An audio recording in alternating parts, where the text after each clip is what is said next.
Hi everyone, welcome to the channel Sluggers. I'm Anupam Mishra and I'll provide a more detailed introduction about myself in the channel towards the end of the session. For now, let's jump into the error number 34 of the series 50 most essential grammatical errors for the ZAT. Okay. However, I would like to first state that this is not just a random list of 50 grammatical errors that we have just come up with. There's in fact quite a logical process involved in creating this list, and the same process I've explained that in detail in a separate video, which you can access by clicking on the link on the top right corner of your video. Okay, so this diagram pertains to that. I've explained all of this in that video there. Okay, so you can watch it if you want. Okay, so let's start with the error 34. So as like in the last session, we'll be continuing with the series of your confusing words. Okay, and we again have a set of confusing words that we're going through one by one. The first set is of historic and historical. So whenever you refer to something historic, you basically are associating a lot of import and significance with that particular event. Like it was kind of a big deal or something, right? So that's historic. However, historical is not the same thing. Historical simply relates to anything that might have happened in the might have happened in the past or in history. Now we obviously understand that not every single event that transpired in the past would be of historic importance, right?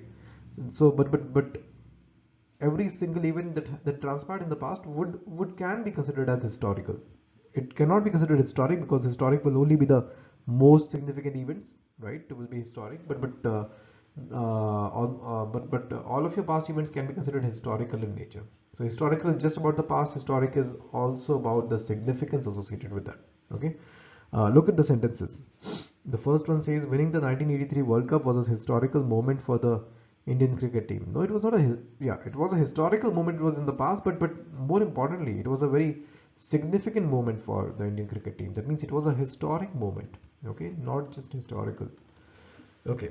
Next sentence says the tourism department has planned a tour for foreign ministers to have them visit many historical places across India. So yeah, that makes sense. So that means the places, historical places. So assuming the sentence means to say that they will be made to visit only the historical places, like not necessarily places of high import or significance, but just like in general places which used to be there in the past, which are from the past era. In that case, historical will make sense. But if that is not the case, if they will be visiting like if they'll actually be visiting places which are of import and significance, then this might not have been the right usage.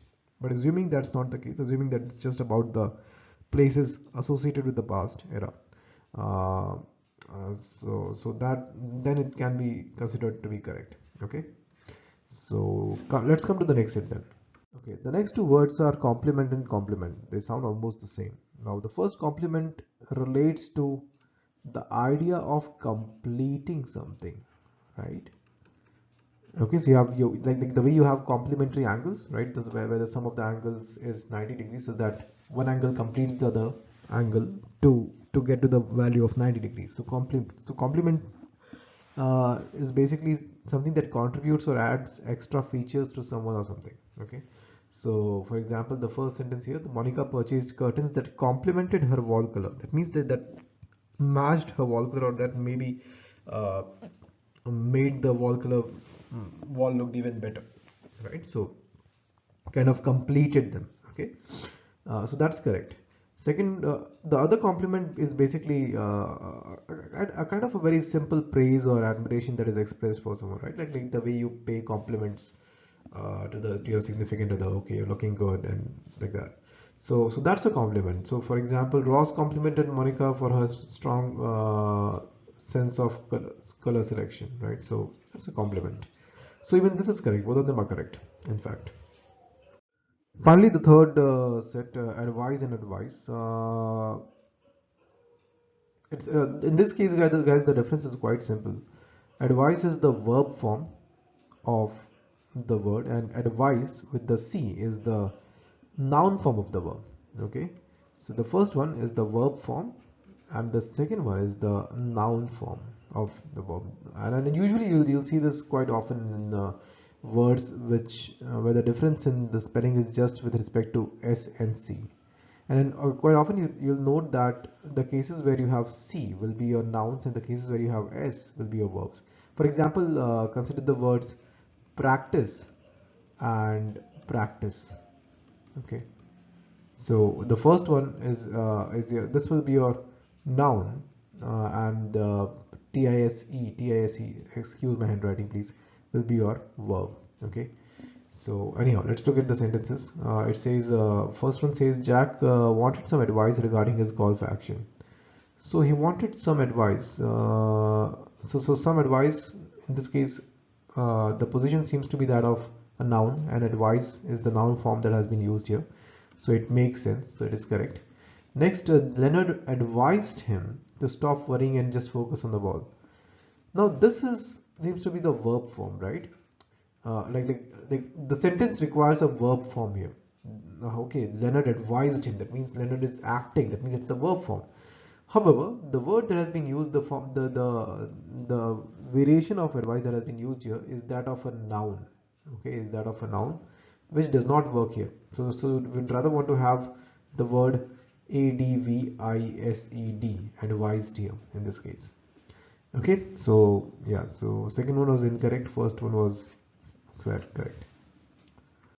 Finally, guys, my quick introduction. I'm Anupam Mishra and I'm Lucknow alumnus. I have worked in the past with organizations such as Hotstar, UNICEF, Apollo TAS, IMS, etc. I've also worked with an academy as an educator in the past, recognized by their Johnny Ive Award.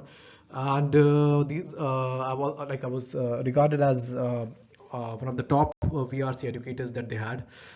These are my CAT credentials, and Sluggers is basically my endeavor to plug in all the crucial gaps that I believe there are in the test prep industry, starting with the CAT exam. Okay, now, yeah, so that's about me. Do move on to the next era. Okay.